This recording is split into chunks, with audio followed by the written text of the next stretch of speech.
इरफान पठान क्या कह रहे हैं? इरफान पठान यही कह रहे हैं जो हमने आपको शो की शुरुआत में बताया था कि भैया मैच में जीतना जरूरी है, पहले इस पे फोकस करो। जब जीत सुनिश्चित हो जाएगी तब फिर वो लालच करना कि थोड़ी बड़ी जीत हासिल करें ताकि नेट रन रेट जो है वो सुधारा जा सके।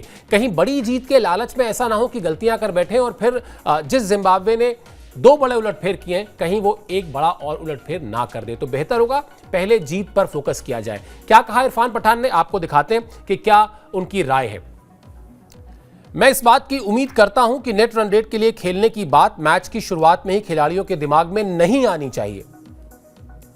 अच्छा प्रदर्शन कीजिए और मैच में जीत हासिल कीजिए, इसके बाद नेट रन रेट की परवाह कीजिए। अगर आप वेस्टइंडीज के रन रेट का पीछा करने की सोचेंगे तो यह लगभग असंभव है।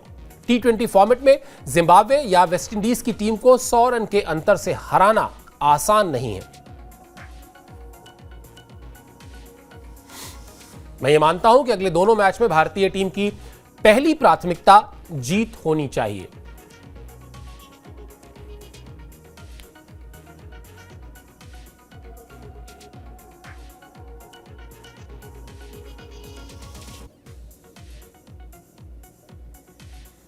इरफान पठान लगातार कमेंट्री पैनल में आप इनको देखते होंगे, पैनी नज़र रखते हैं। T20 फॉर्मेट में काफ़ी खेले हैं और उसके बाद उनका ये कहना कि आप महाजीत से पहले जीत सुनिश्चित करें, बहुत इंपॉर्टेंट पॉइंट है। और दूसरा इंपॉर्टेंट पॉइंट उनके इस बयान में जो मुझे समझ में आता है कि ये फॉर्मेट ऐसा है T20 का कि यहाँ पर आप किसी टीम को 100 रन के मार्जिन से हरा दें, ये बड़ा मुश्किल काम है, क्योंकि जो दूसरी टीम है वो भी एक अंतर्राष्ट्रीय टीम है और वो भी इस मुकाबले में अपने आप को साबित करने के लिए आई है। वो मैदान छोड़ के भागने वाली टीम अगर होगी तो वो फिर इंटरनेशनल क्रिकेट नहीं खेल रही होती। और 100 रन का मार्जिन T20 फॉर्मेट में बहुत बड़ा मार्जिन होता है। तो आप ऐसा प्रयास कोई ना करें जो थोड़ा सा असंभव जैसा लगता है, जो थोड़ा सा अविश्वसनीय जैसा लगता है, बल्कि वो करें जो सबसे ज़्यादा ज़रूरी है। और इस वक्त सबसे ज़्यादा ज़रूरी है कि आप अपने अगले दोनों मैच जो है वो कंफर्टेबल तरीके से जीतें। उसके बाद फिर आपका नेट रन रेट जो है वो थोड़ा बहुत बेहतर पहले से हो ही जाएगा और फिर वो जो संभावना है अगले राउंड में जाने की वो ज़्यादा मजबूत होगी, बनस्पत इसके कि आप एक बड़ी जीत जिम्बाब्वे को बिल्कुल कमज़ोर मानते हुए उनके ऊपर आप बहुत ओवर एग्रेसिव अप्रोच के साथ जाएं और फिर वहां कोई गलती ना कर बैठे। गलती भारतीय टीम से हो भी रही है और वो गलती, सबसे बड़ी गलती जो हो रही है वो पिछले कुछ समय से लगातार चली आ रही गलती है। और हम लोग अक्सर आपसे के साथ साझा भी करते हैं कि किस तरीके से दुनिया की अपेक्षाकृत कमज़ोर टीमों के जो स्पिनर हैं या बड़ी टीमों के अपेक्षाकृत गैर अनुभवी, कम अनुभवी स्पिनर जो हैं वो भी भारतीय टीम को परेशान करते हैं।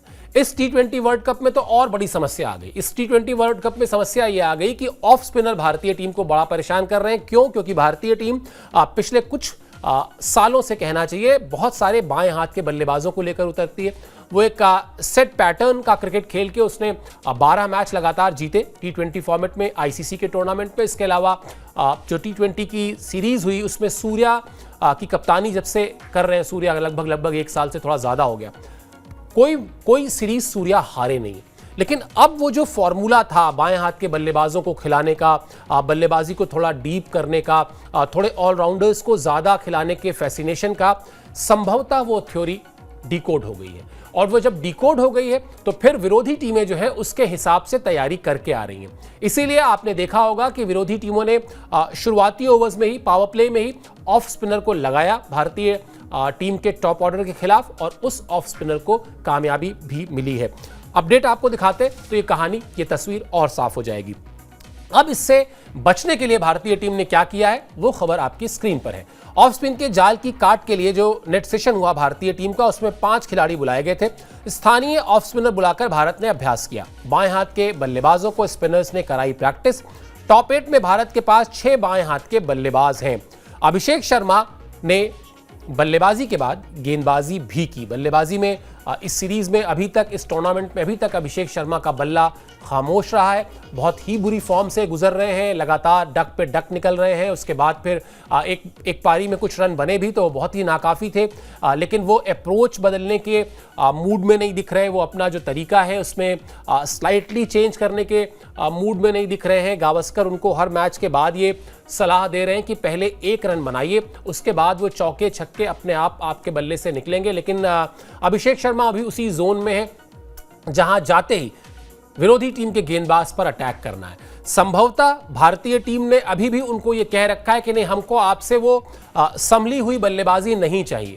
हमें नहीं चाहिए अभिषेक शर्मा के 20 गेंद पर 25 रन, हमें अभिषेक शर्मा के 20 गेंद पर 55 रन चाहिए, या हमें 20 गेंद पे 50 रन चाहिए, या हमें 20 गेंद पर कम से कम 40 प्लस रन चाहिए, ताकि स्ट्राइक रेट जो है वो 200 के ज्यादा हो। तो शायद ये भारतीय टीम ने उनको कह रखा है, इसीलिए वो उसी अंदाज में खेल रहे हैं जिस अंदाज में वो खेलते आ रहे थे। लेकिन इसमें परेशानी ये है कि जब कई मैचेस खराब चले जाते हैं तो फिर सवाल उठने शुरू हो जाते हैं, और वो सवाल उठने शुरू हो चुके हैं। तो अब उसकी काट जो है निकालने के लिए ये जो हम आपको बता रहे हैं, जिस तरीके से भारतीय टीम के नेट्स में ये किया गया कि भाई चलो थोड़ा सा ऑफ स्पिनर के खिलाफ ज़्यादा सतर्क हो जाते हैं, ज़्यादा प्रैक्टिस कर लेते हैं। और अभिषेक शर्मा ने भी बैटिंग प्रैक्टिस के बाद थोड़ा बॉलिंग में अपने हाथ घुमाए।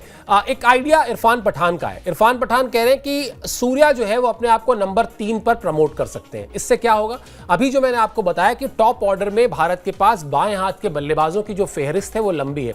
अगर उसमें बीच में एक दाएं हाथ का बल्लेबाज आ जाता है तो फिर वो जो ऑफ स्पिनर को काउंटर करने वाली बात है वो भारतीय टीम कर सकती है, और सूर्या ये काम बखूबी कर सकते हैं।